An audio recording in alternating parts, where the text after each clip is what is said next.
Hello and welcome to another episode of the Firearms Insider Gun and Gear Review Podcast. This is episode 14. On this show, we showcase gun reviews, gear, and anything else a gun enthusiast may be looking for. We strive to evaluate products from an unbiased and honest perspective. I'm your host, Ryan Cross from the Firearms Radio Network, your source for broadcasts for shooters, hunters, and gun enthusiasts. First off, I want to say Happy New Year, this being the first episode of the Gun and Gear Review Podcast of 2016. I do have a hoarse throat this week, so you're going to get to enjoy that sexy smoker's voice that I know is just so good for radio. It's just so silky smooth. But besides that, I've got Tony and I've got Steven in with me today. We may or may not get another guest to pop in. But first off, how's it going, guys? It's going great. Happy New Year, everybody. Now, there's only two of you, so you can figure out the one at a time thing. I promise. Maybe. Yeah, Happy New Year, everybody. Wow. Hope everybody got all their nifty gun-related stuff that they wanted for Christmas. Yeah. Yep. Same thing here, man. Glad everybody was able to make it back to a new year. And I hope we're going to do a bunch of gun stuff this year, like train and go to the range. Train, Here. exercise your rights before you lose any of them, unfortunately. Just remember, executive orders are just a piece of paper.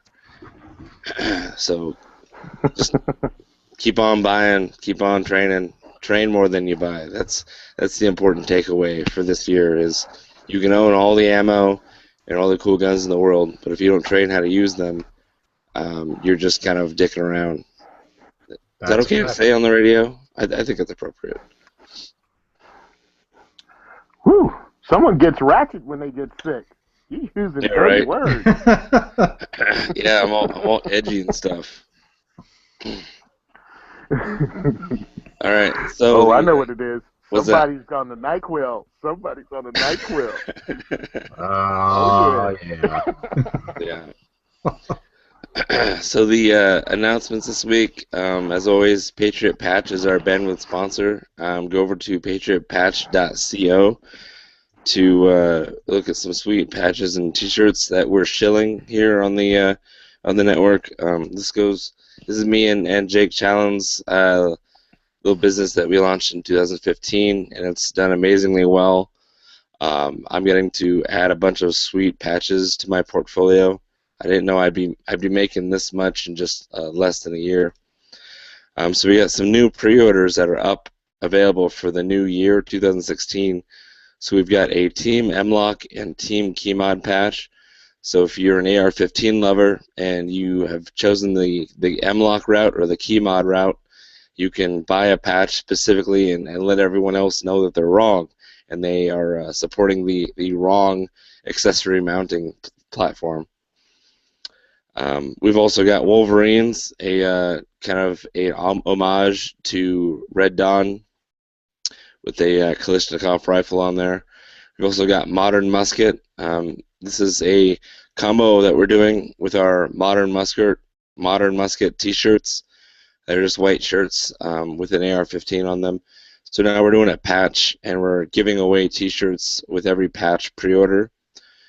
So we only have limited sizes available in limited quantities, so make sure you act fast before we give away all of our shirts, because that is a limited time offer.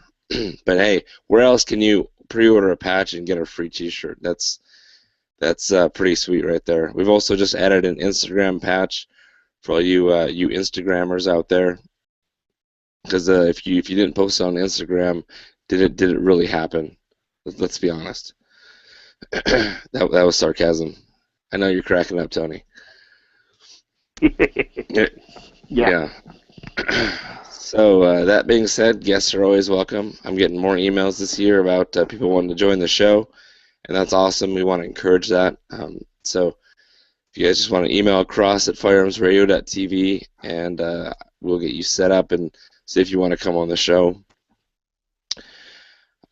That's it for the announcements. Let's get into the new product spotlight and of course, this is one that I'm sure a lot of you have been waiting for. The Ruger American pistol. This thing, is it just me, guys, or did it seem like this thing was like teased, announced, and like released all in like the same week? All of a sudden, I'm like, oh hey, Ruger's putting a new pistol out, and then there's like freaking half a dozen people that already have their hands on one and reviewing it. There was no year-long teaser time for me to build up expectations. It was just like, bam, lightning fast. Did you guys get that impression? Yeah, I Well, certainly I got did. the impression. Tim. Yeah, I got the impression somebody broke the non-disclosure agreement, and that's how this thing got out there so quickly. That probably would explain it. What I find very interesting is not only was it leaked, released, and in hands so incredibly fast, but on top of that, there are holsters for it galore all of a sudden. Like, as soon as the gun was released, there were holsters from everybody available for it, like, immediately. Well, what happened was they did the thing where they find some industry people and they give them to them earlier. Ed Head was one who works over at Gunsight. He actually helped develop it. Mac from Military Arms Channel, he had one. Just in Case or something like that for Guns America, he had one. So they all kept their mouth shut. They started getting them in the gun stores because what they were going to do, at least this is what I heard, was release it in SHOT Show. You know, they're going to debut it on the Monday at Range Day, Media Range Day, and let everyone know the sucker's already in the stores right now. And supposedly some gun shop got them in and started popping off about it. And, of course, once you say something and it hits the Internet, it's over with. So Ruger did their this is what I heard. Ruger just went, okay, we release it early, because Ruger often does not wait till SHOT Show to release new stuff anyway. So they released it early, and they'll go into SHOT Show with everyone in the world talking about the Ruger American pistol. So it's not really a loss. You know what I mean? Yeah, I think it's pretty smart on their part. Yeah. They're the word. Whatever happens next week, if someone has a phaser at SHOT Show, it's not going to take the fact away that for the whole beginning of the year, for the first week of the year, everybody talked about the Ruger American. Yeah. So what is the Ruger American, for those that are unaware? It's basically Ruger's new entry into the kind of polymer striker-fire pistol market. People are saying, oh, Ruger finally put out a Glock. And I think it's kind of short-sighted to make that comparison right off the bat, but it does share a lot of the advanced, or the kind of the new features and benefits that become a new factory or an industry standard for all these polymer frame pistols. So it's got a decent capacity, obviously being a single stack, or I'm sorry, a double stack. It's available in 9mm and 45 auto. So is it correct that I'm not seeing a 40 offered in it yet? Nope. No. Nope, not a 40 offered. Doesn't surprise me, but it's kind of interesting. I'm sure that's going to ruffle some of those diehard 40 Smith & Wesson guys out there. But basically, it's got a interchangeable back strap that actually wraps around the sides of the grip, so it also is kind of a one-piece back strap side strap shell. Comes in three sizes: small, medium, large. It's got a Novak low mount carry 3-dot system, barrel stainless steel with a black nitride finish. Would you guys want to take a look at some of these other features, so I'm not the only one talking about it? Yeah, I went and checked this out when I got to the gun store, and they let me mess with it. It has the Picatinny rail. It's got a real easy breakdown. For some reason, a lot of people, the takedown of it, a lot of people have a problem with Glocks because you have to pull the trigger to take it down. I don't understand that, but whatever. You don't have to do that with this. It has ambidextrous everything. So it has the release, slide release, and the slide release is ambidextrous, and the mag release is ambidextrous. So it's pretty cool. If you don't know, it's the size of a Glock 19. I mean, if that gives you any reference, the size of a Glock 19, at least outline-wise. It's heavier, though. You can feel that it's heavy. It weighs in at 30 ounces, while a Glock weighs in at, 24, 23, something like that. Yeah, thereabouts. So it's slightly heavier. But if you ever had a Ruger semi-automatic pistol, they're all built like tanks anyway, and this is not really that different. It's heavier. It has a decent trigger. Again, I was dry firing it. It has a Novak sights, 3-dot, dovetailed, that you can swap them out. And again, it has those back straps so you can change out. I like the gun. Is it groundbreaking? No. But it's finally Ruger coming out with a striker fire. And if you're a Ruger fan, great. Oh, and the price point. The price point is awesome. Did you have that in the notes? Yeah, it looks like it's $579 MSRP, but TJ seemed to have found prices between $450 and $500 for retail. The picture I posted on Simon Says Trade Instagram is $449. $449 was the one that I was dry firing and playing with at the gun store. So yeah, it comes in well under what other things go for in this price range. Again, just like Ruger does, though. You know what I mean? The P series was the same thing. The SR9 series was the same thing. And then when they made the SR9E, the economy version. So we're really doing. Ruger's a great company. I'm sorry, but it's a good, solid American company, and you won't go wrong picking this pistol up. There's nothing really bad about it or wrong with it, other than Military Arms Channel saying it's kind of beating up the bone in your thumb with some people when they shoot it. The knuckle right in here is what he was saying, that right at the base of your thumb is what was chewing it up. And I haven't had any hands on the American pistol, but pre-show we were talking about this as well. And the only other pistol that I can liken to the way the butt end of this handgun is that Canik TP9, the original one, and it's squared off like that, and it does. It's really uncomfortable to shoot because it chews up my knuckle. Yeah, sometimes some guns don't fit some people. That's why it's important if you're talking about buying a firearm to go to a place that rents them and shoot it and see how it works for you. It's just before you make that commitment. Check it out. But I'm liking what I saw. I'd really like to shoot it, but what happened was the next day I found out there was a range about 80 miles away from me that had it, but I wasn't really going to make that hour-and-a-half one-way trip to see if they were going to have a line out the door and me not be able to shoot it. So I'll eventually get to this. But I like the concept. What's annoying is that they did not keep the same magazines as the SR series pistols. Mm-hmm. These are all proprietary magazines just for this pistol.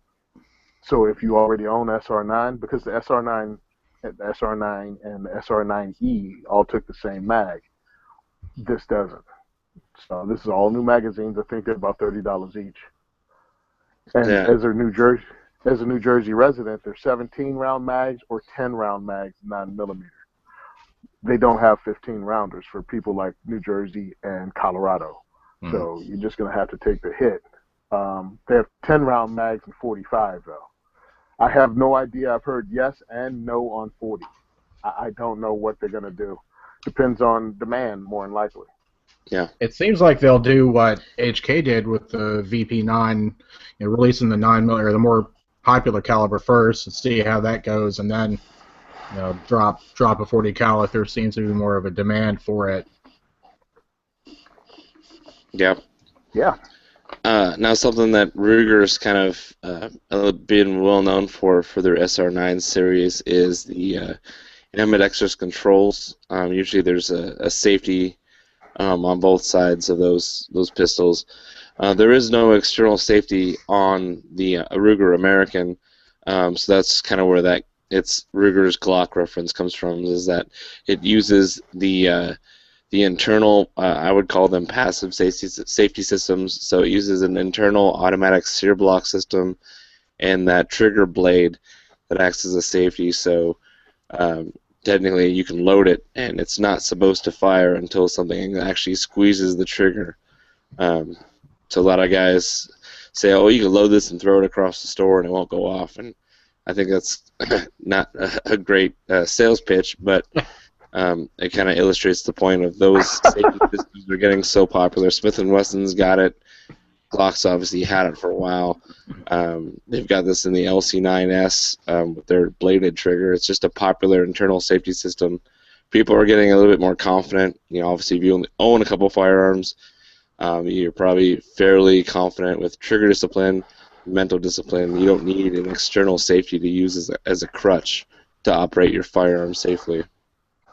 But the other nice thing is, I was just going to say, since I'm talking about the controls, this does have an ambidextrous slide stop, which is something that you do not see a lot of times in firearms, because primarily they kind of cater to the right-handed shooters.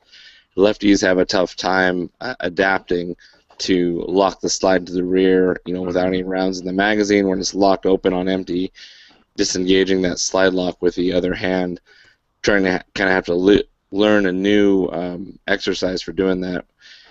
So Ruger's actually put an ambidextrous slide stop on there, so you can be able to release the slide like basically mirrored of what a righty would do. And the magazine release is also ambidextrous, although it does seem pretty small. What did you think about that magazine release, Tony? I thought it was no problem hitting it at all. I hit it both my right and my left hand. When I had it, like when I'm holding it in my right hand, I hit the left side mag release because I have short thumbs, it would seem. But the way this pistol's built, I don't have to catch the pistol in my hand and hit the mag release. So I liked it because I fired it both left and right hand. Again, try fire it. And the mag release is normal size on the left-hand side. So it's nothing, you know what I mean? Sometimes on some firearms, the left hand is like an afterthought and it's smaller. Not on this. The one thing I didn't do, and I kicked myself afterward, is to find out if it had the magazine disconnect safety on it. I don't remember. The couple of videos that I've seen on it,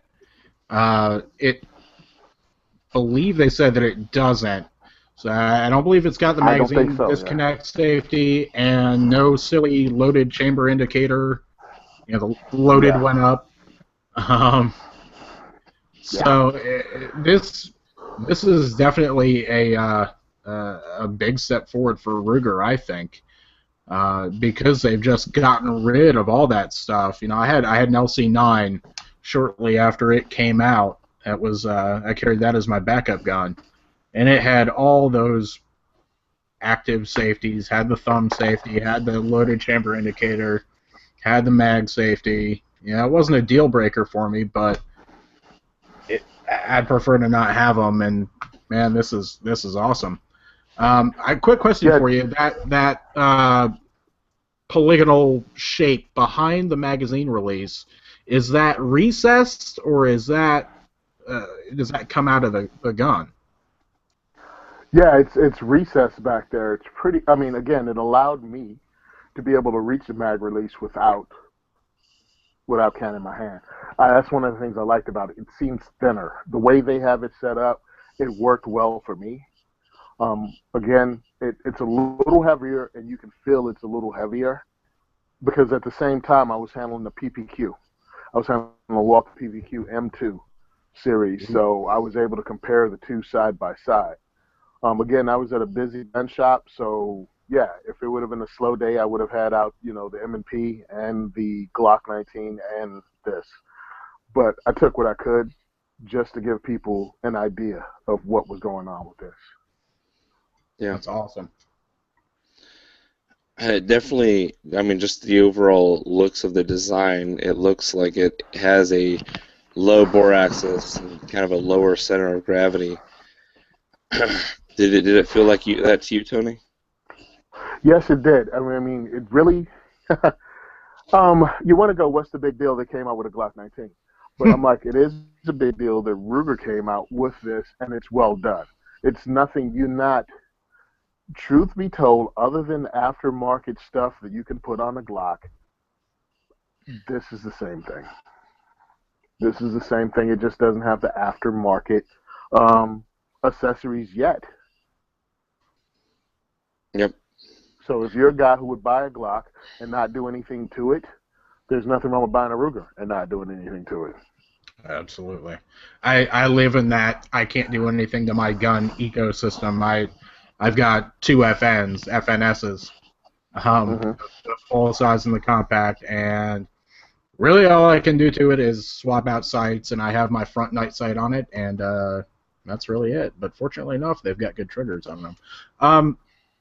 Tell me about the trigger on it real quick, because everything else that I've seen on it says it's got a really long reset, but it's a nice trigger. I was checking that out. Now, again, I am a firearms instructor. When it comes to target shooting, yeah, having a short reset is great. Listen, the Walther PPQ shooting beside this, it ate its lunch, all right? This is a Glock-like trigger. Don't get it twisted. Walther PPQ and HK-VP9 both have, 1 and 2, depends on what you feel, have the best triggers on striker fire pistols on the market today. This isn't one of them, but it's good. It's Glock-like. And if you can shoot a Glock, you can shoot this. Yes, it has a reset. You pretty much have to take your finger off the trigger to get it reset. But again, defensive shooting, you're going to do that anyway. You're not shooting to reset during the defensive shooting. Target shooting, you just have to get good at this. People can target shoot with a double action pistol. You can target shoot with a striker fire Ruger. It's all about training and getting used to what you've got. Yep. Yeah, use that extra $150 that you didn't spend on the Glock to get training or buy ammo. Preach it. Great. So I got the link in the show notes if you want to check that out. Or you can go to Facebook and pretty much look up everybody and their grandma doing a review of the. Pretty amazing. I mean, I don't want to sound salty. I mean, we weren't expecting to get a hold of any. In fact, we're very lucky that Tony here has actually gotten a hold of one.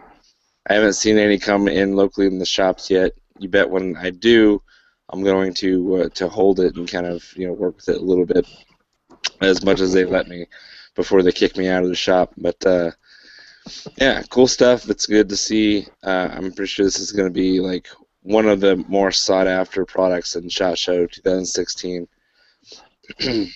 So next up, we got a unique long gun from Chiappa, and this is called the Double Badger.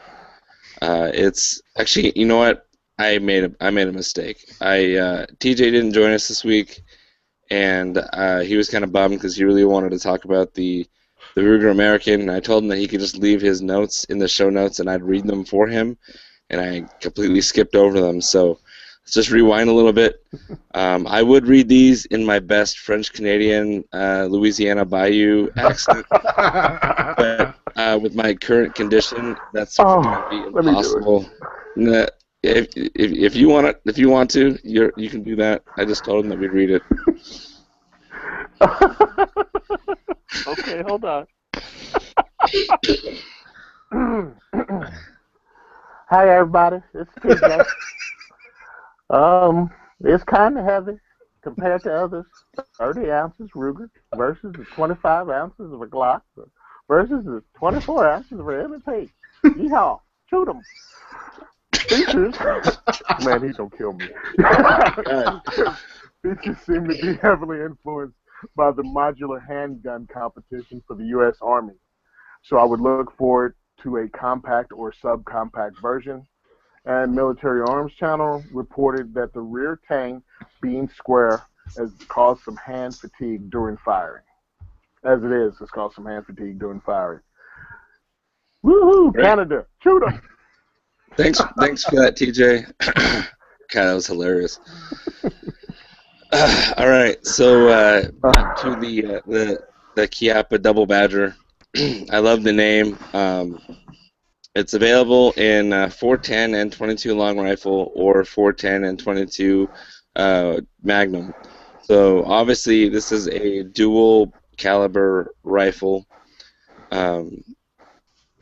This is something that is going to it's been out for a little bit, but I think they're going to be showing it more like in SHOT Show this year. It's got a 19-inch barrel, carbon steel. The 410 barrel is smooth bore with a fixed full choke. It's got 2 triggers, in case you're wondering how the heck do you fire both calibers. It's got a fixed fiber optic front sight and a fiber optic rear sight that's adjustable for elevation and windage. It's got a top tang manual safety, kind of like the Mossbergs or the Savage rifles. Finish is matte black. The stock is a beechwood with a semi-gloss finish. The MSRP looks to be about $499 with a retail between $280 and $300. So that's a really good price point for a 410 22 combo rifle. That you do not see those on the store shelves very much at all. So that's pretty good to see. I've also read that it does the action is a break open action, but you can disassemble it and kind of store it in the 2 halves. So it almost makes for a really nice camping, not quite survival rifle, but something that you could definitely have up at the cabin or take with you onto a kind of a outdoors adventure. Shoot some small game. If you need to shoot any birds, you got the 410. What do you guys think about this? You want to go first, or you want me? Yeah, I'll go first. I think it's really cool. This doesn't necessarily fall into my wheelhouse very well, but me personally, if I was looking at one of the 2 of them, I would disregard the 22 WMR almost immediately, just because of ammo cost and availability. So the 410 22 LR is one I would pick. 410, it's got its uses for sure.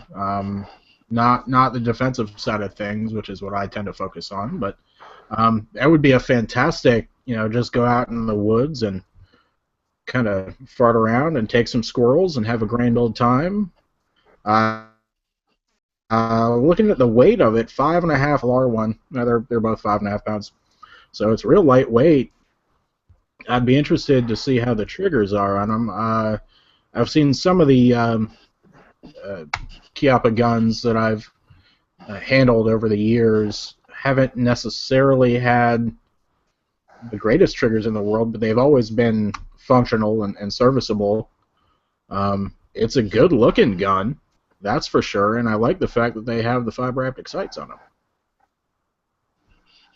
Yep. Yeah, I went around and I checked out different reviews of them, written reviews and video reviews.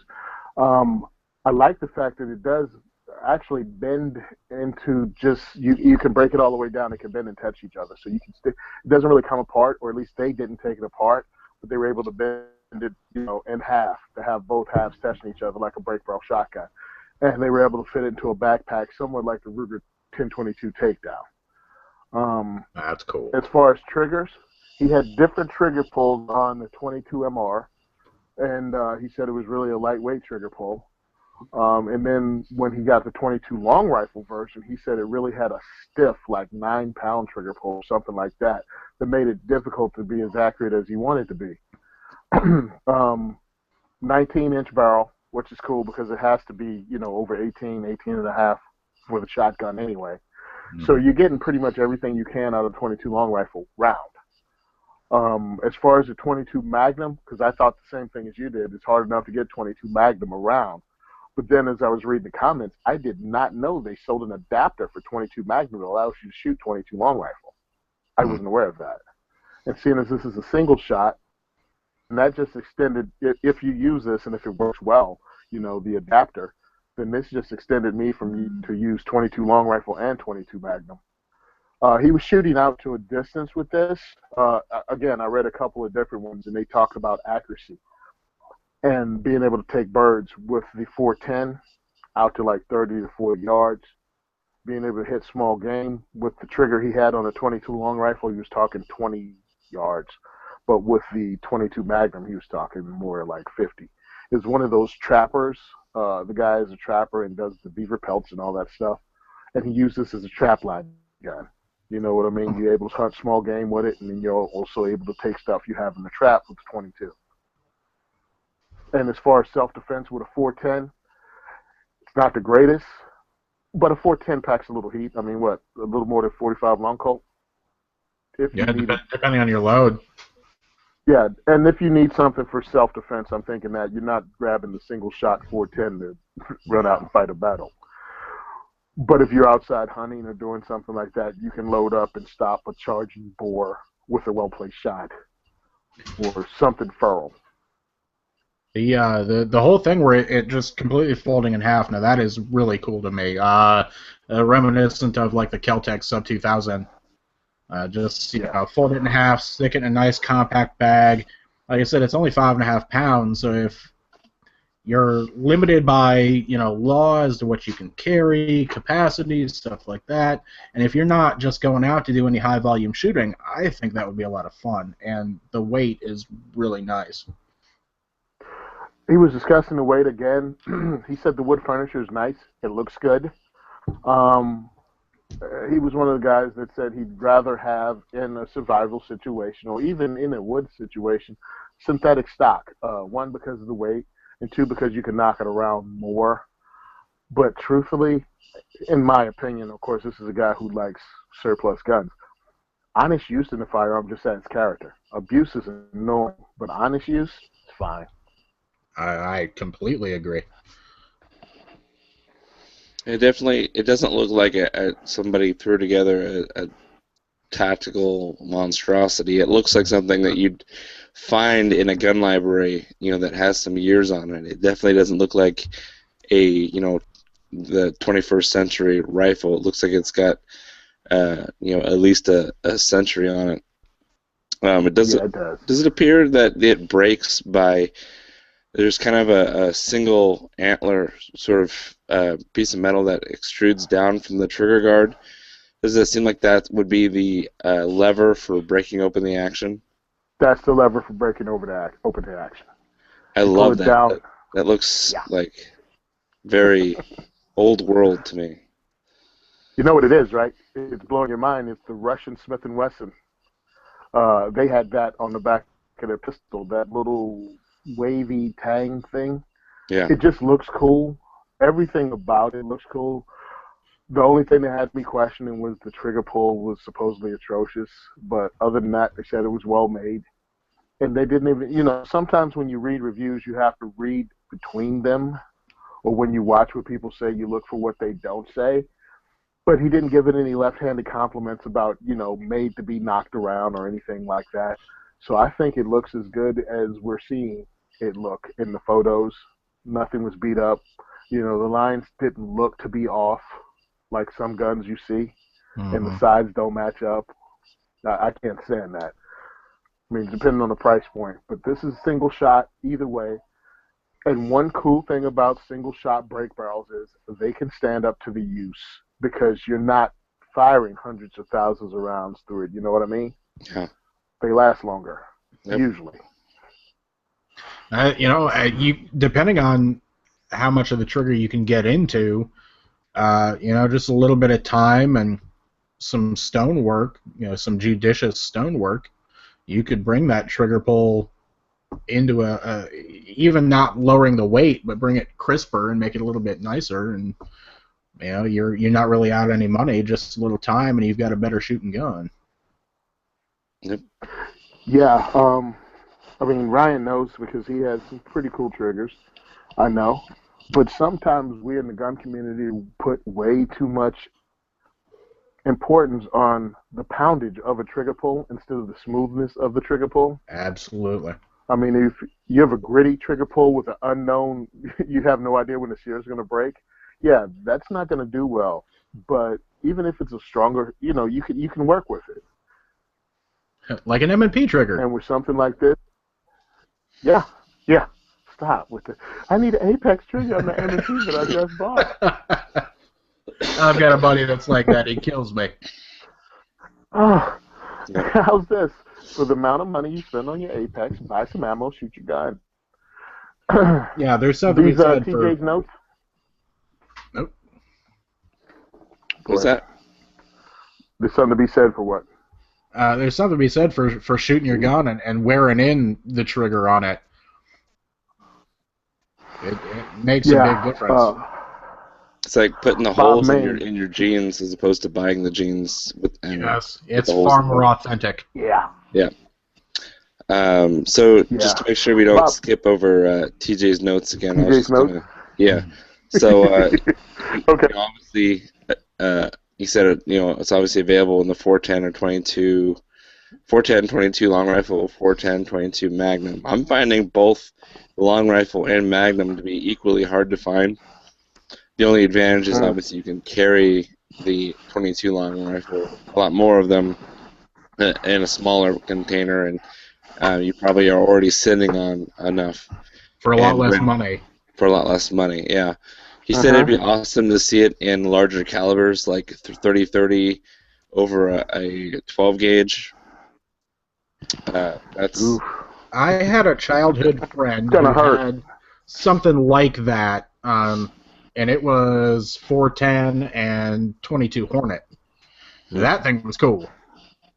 I would actually like to see 12 gauge is pretty ambitious, but that would be interesting. You know what I would actually in a 5-pound to see is maybe something like 223 and 410 or 223 20 gauge. Yeah. Well, obviously, he was thinking of a rimmed cartridge, and 30-30 being the most easily found rimmed rifle cartridge. I mean, you're not going to find 45-70 and 45 long Colt in every mom pop shop. 7.62-54. How about that, Tony? Yeah, the 5-pound rifle. Yeah, you tell me about that. Might as well make it. Might as well make it over a 10 gauge too. Yeah, there you go. Yeah. Something else that that TJ put in the notes was, if only Chiappa had a reputation for quality guns, he's seen reports of incredibly poor accuracy with their Little Badger and X-caliber rifles. Yeah. Yeah. I don't know what Chiappa does. I've read up on them, and of course they have the Chiappa Rhino, but before that, really, I just knew a lot about their cowboy guns and the knockoff cowboy guns, and they didn't have the greatest reputation. But you don't know, especially if the price point is like $220, $230. Sometimes, depends on what you want, you bite the bullet and you go ahead and take it on, and if it's horrible, you sell it at $100 loss and call it a day. Right. You know what I mean? If you can afford it. I mean, if you can't afford it, then you stick with what you know and get a Ruger 1022 takedown. Yeah. And you can work with that. But with a shotgun, there's not a lot of them, do you think? Break action 410 shotguns that can actually be folded in half and stuck in a backpack. Not that I'm aware of. I don't know about. I mean, because H&R no longer has that price point. H&R used to have single-shot, lightweight, survival-type shotguns, but that's over with now. A friend of mine has a 4-pound 12-gauge called the Survivor or something like this from H&R. That's no longer available. Yeah, it hurts, by the way. I bet. We use it in our shotgun classes to keep people honest. If you're really doing the shoulder and cheek well like you're supposed to, or you're BSing about it. Yeah, I'll give you a lightweight 12 gauge and put some buckshot in it. Yeah, you'll learn. So, does that cover about everything we wanted to say on the Double Badger? I think so. Yeah, I think so. So next up, we got something that might be a little bit more of everybody's speed if they are into the AR-15s. Yes. I know we talked a lot about Glock-compatible AR-15 lowers in the last year or two. I myself getting a Lone Wolf G9. I've been trying to tempt TJ into getting some kind of 9mm lower and upper setup too, because I just think pistol caliber carbines are fun. Especially if you can get them in just the pistol format. You can keep the shorter barrel, have an AR pistol, whether or not you shoulder that SIG arm brace is all up to you. No judging on that, but so actually this might just push TJ over the edge and convince him to spend his tax return on something. So Palmetto State Armory, which are home to a lot of good priced AR-15 products, uppers and lowers and barrels. I know a couple of us are big fans. So they're just coming out with 9mm uppers and lowers. So they're all Glock compatible as far as taking the Glock 17 magazines, Glock 19 magazines. I think you might even be able to fit a Glock 26 10-round magazine in that magwell. But really, it's all about that 32-round happy stick or the 50-round aftermarket drum. It's just really fun to have an AR pattern rifle that shoots the same magazine as your sidearm. So they've got a couple uppers and a couple lowers. Unfortunately, right now it seems their lowers are out of stock. So I know I'm gonna get your mouth watering, and then I'm gonna kind of buzzkill by telling you that you can't get them right now. But at least it gives you something to keep your eye on. From what I've seen, the price of the assembled lower, either as a rifle configuration or as a pistol configuration, was $239, and then the uppers go for between $399.99 and $429, depending on the configuration that you want. They have a 10.5-inch barrel. They have a 16-inch mid barrel that's got a fixed A2 style front sight tower, and they also have a 16-inch carbine that has a free-floating handguard. And that's going to be the higher priced one. It is, yeah, like you said, it is a key mod handguard. So yeah, able to take Glock compatible magazines. There's kind of been, it's nice to see more people come out with these specific lowers and uppers, because there was kind of a high price to get into it for a while. And that kind of has to do with quality. Obviously, Lone Wolf is a high quality. All their parts are good to go, and there is a kind of a little bit of a higher price point to buy an assembled G9 from them. And you can, of course, buy the lower or buy the upper and build the other half to save on some cost. But this gives you an opportunity to basically buy the upper and lower in whatever configuration you want, whether you want a 16-inch, squeeze as much velocity out of that 9mm as you can, or if you just want like a cool 10-inch pistol caliber carbine, almost like a PDW setup, you can go that route also. What do you guys think about this? This is probably gonna be what causes me to send the federal government $200 for a tax stamp. I've been positively in love with pistol caliber carbines for as far as I can remember. You know, the whole big MP5 craze of the 80s and 90s where everybody wanted an MP5 and they're expensive and still are expensive and all that. But now, you know, you've got a couple of different companies like Lone Wolf, now Palmetto State Armory. Have you guys seen the Quarter Circle 10 ones? Yep, Quarter Circle 10. Those are beautiful.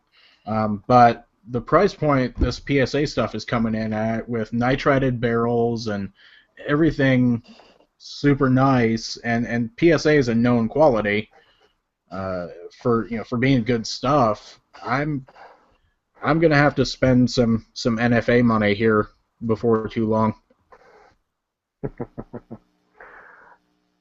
See, for me, I like it, like the idea, all of that. Of course, living in Jersey, I'm beat up because I can't SBR it, and they have a weight limitation on what our pistols can weigh. So thereby, and also I can't have a cover on the forehead. So that would be no handguard. Jersey laws are stupid. But here's the thing. Yeah. Jersey laws are stupid. I hate the place, and that's why I do politically what I do. Anyway, these things look cool. Palmetto State Armory, I buy stuff from them a lot. The only complaint I hear a lot about, and I have to agree with, is about shipping. So if you see this puppy, go ahead and buy the upper now because it comes with the bulk carrier group. It's complete upper. The only thing you have to do is get a rear sight on the one that has the regular A2 type front sight post, or order sights for the other one that's key mod. I say get it while it's available because when they have a run on stuff like this, it takes a long time with their shipping. Man, Ryan, your cough is horrible. The other thing is get on it now. The lures will become available. Buy them when they do, but already have the other part together. Yep. Yeah, and what TJ said in the notes was, yay, more options. I'm pretty excited to see PSA come out with pre-built 9mm. Glock mags are always good. I'd like to see them in other popular pistol cals like 45, 10mm, and 357 SIG. Yeah, that's like the most common thing people say is once they finally get a 9mm compatible AR, they want to, oh, well, I want it in 45, I want it in 10mm or 357. I don't disagree because why not add velocity to something like 45 that was frankly lacking in velocity coming out of a 5 to 6 inch barrel, or 10mm, which has an insane amount of velocity. Let's just add more gas to it and turning into a real thumper. As far as the SIG goes, I still see that as a boutique caliber. I own it and I shoot it and I love it, but I'm not going to be shooting that a lot. Even if you were to use it would fit in the Glock 22 round 40 caliber extended magazine. I'm not going to be wasting 357 SIG like that because it is so freaking expensive.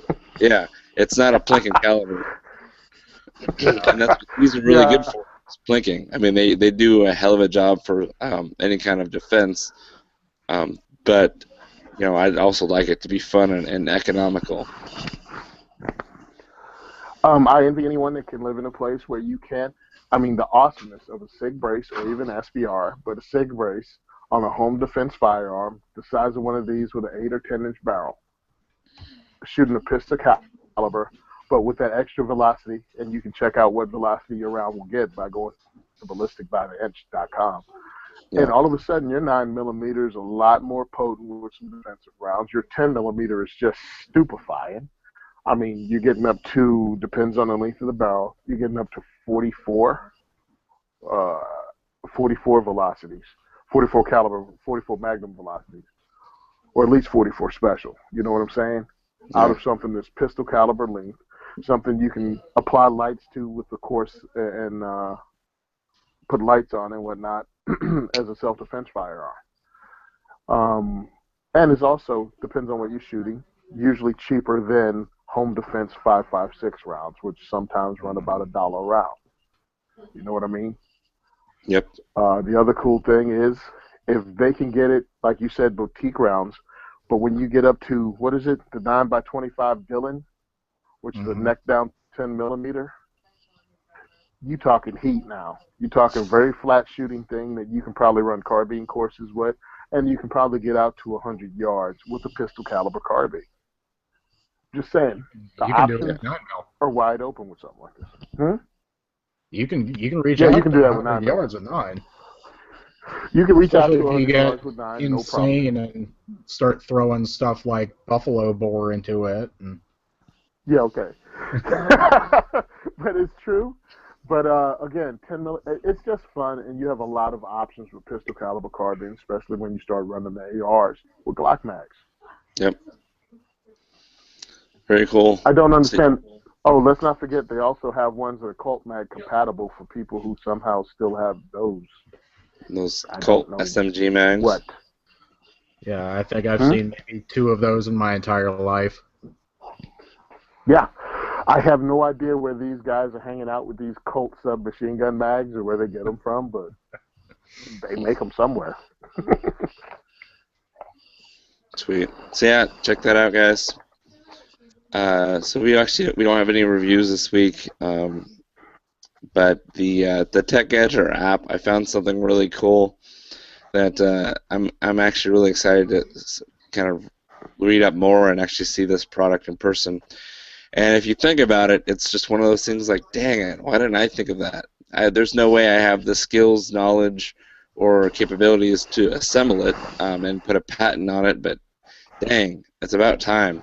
So Crimson Trace has released what they call the Link system, that's LINQ, and it is a wireless light or laser system that is activated by the pistol grip of your AR-15. So no longer are you going to have to use your support hand to activate the laser or light using a pressure pad switch or a tail cap or any kind of switch on the light itself. The grip acts as the kind of the receiver or the unit to send that signal to the light and control it with your firing control hand. Freaking genius, and it's about time that something like this came out.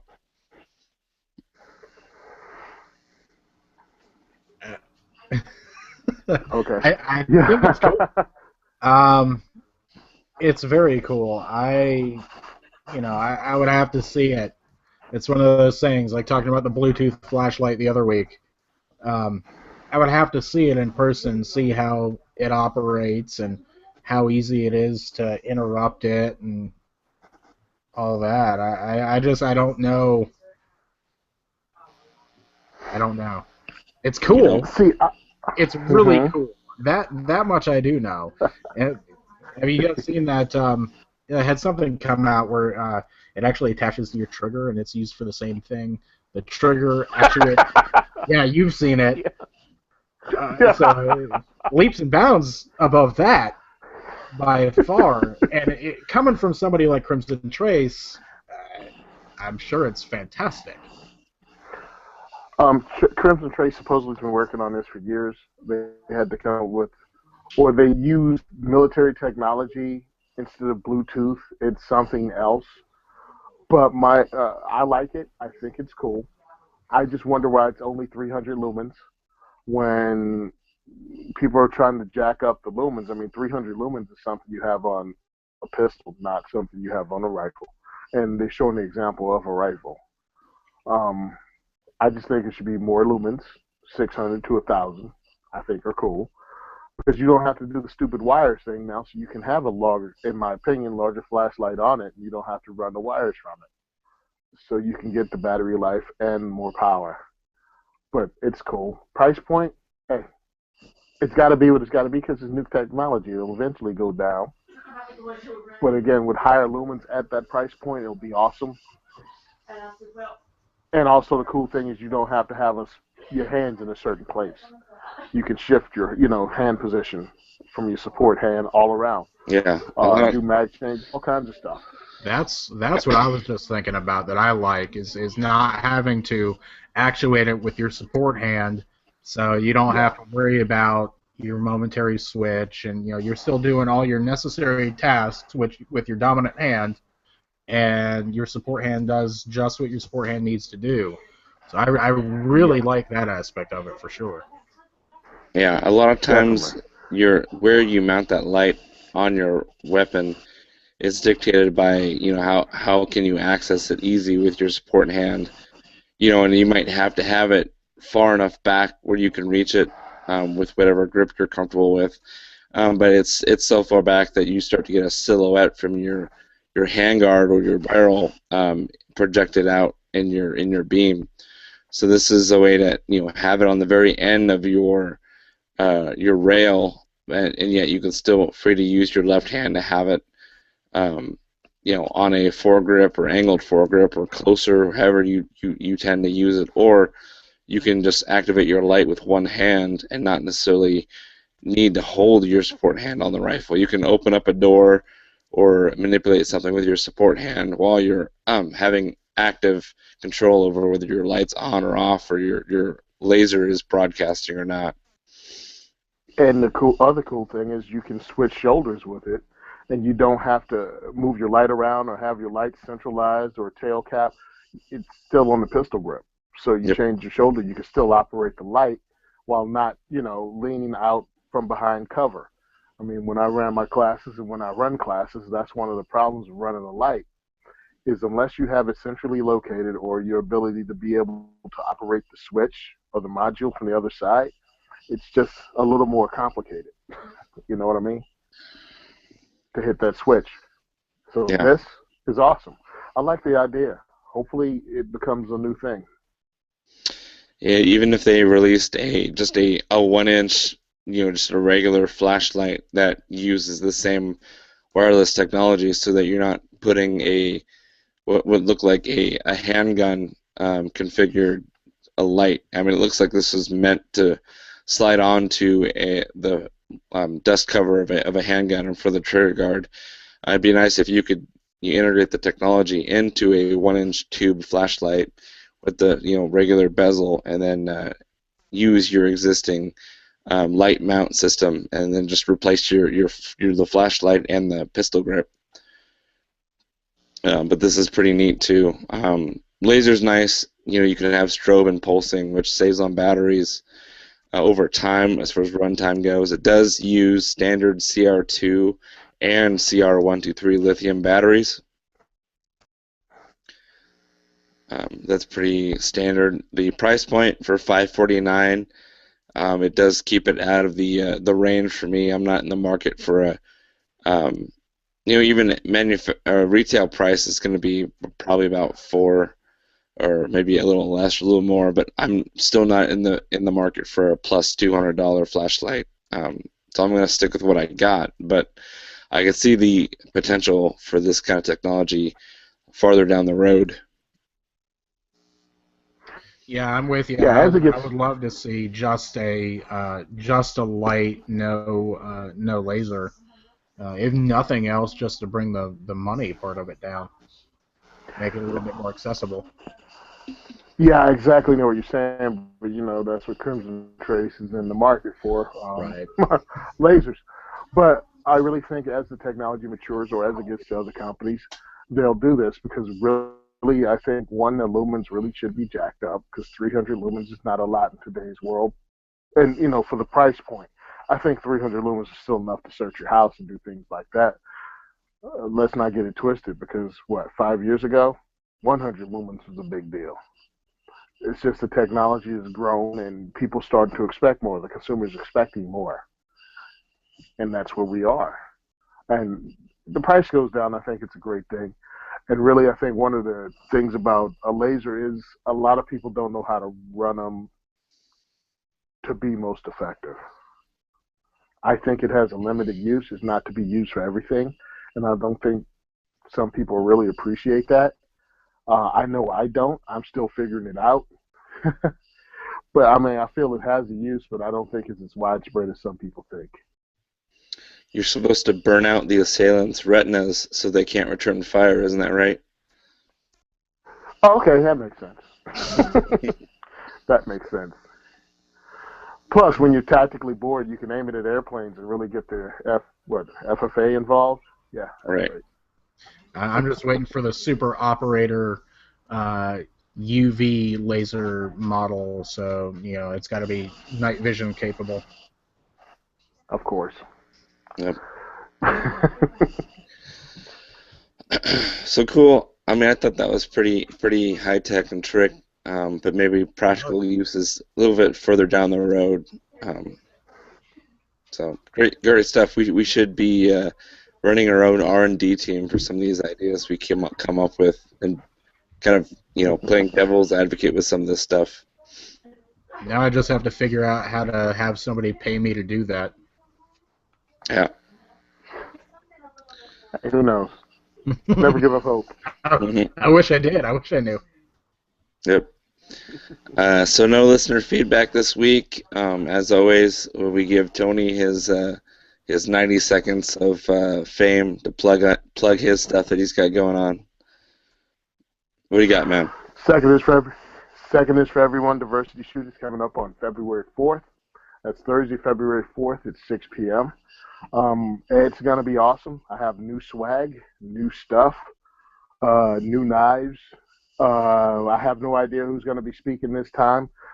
Last time I had 3 different firearms organizations plus the NRAI LA. Who knows who's going to be there? I might par down on it because that was a lot of people speaking last time. But it's at Gun for Hire Range, Woodland Park, New Jersey, 6 p.m. on February 4th. You can check out Simon Says Train on Facebook or my new Facebook page, which is Second is for Everyone, the Facebook page, and that has the information. Let me know you're going. Last time we had almost 50 people. So far, we already have 31 saying they're coming. So come out, have fun, bring your guns if you don't have, and bring a new shooter, by the way. Bring a new shooter if someone hasn't shot before. We have a lot of NRA instructors. We have guns out the yin-yang. They have over 200 guns for rent there. And the range gives us very, very special pricing on their range guns that day. So you don't want to miss this. Plus, I give out a ton of swag. For free, you'll probably get $25 worth of stuff if you come out to the event. And also, we have other giveaways. So that's it. Simon Says Train, or Second is for Everyone Diversity Shoot. Thank you. Outstanding. Yeah. As always. Thank you very much, sir. And so just wrapping up, send questions or comments to cross@firearmsradio.tv. Subscribe and subscribe and leave us an iTunes review. Check out all the other shows on the Firearms Radio Network at firearmsradio.tv/iTunes. And be sure to visit the Firearms Insider for reviews and future industry coverage, including the upcoming SHOT Show, which is the January 19th through the 22nd. You fly us out, right, Ryan? Yeah. No, I'm skipping SHOT. I'm going to be at the NRA show this year. I mean, all of us. You're flying us out to it, right? No. But if it's any consolation, it sounds like I'm flying into Chicago and then I'm driving down with JC himself. So it's not going to be that luxurious because it's going to be a road trip from Chicago to Louisville. So wish me luck. Good luck. Chicago alone. Yeah, I know. So anyway, guys, have a great week. Everyone shoot safe. Stay warm. What's up? Oh, no, I mean, if anything happens to you in Chicago, can I have all your Magpul stuff? Yeah, I'll personally write in my will that you get all that. It doesn't mean you get to call a hit on me, though. Nah, I never do that. All right, guys. Have a good week. Catch you all later. Later, everybody. Bye.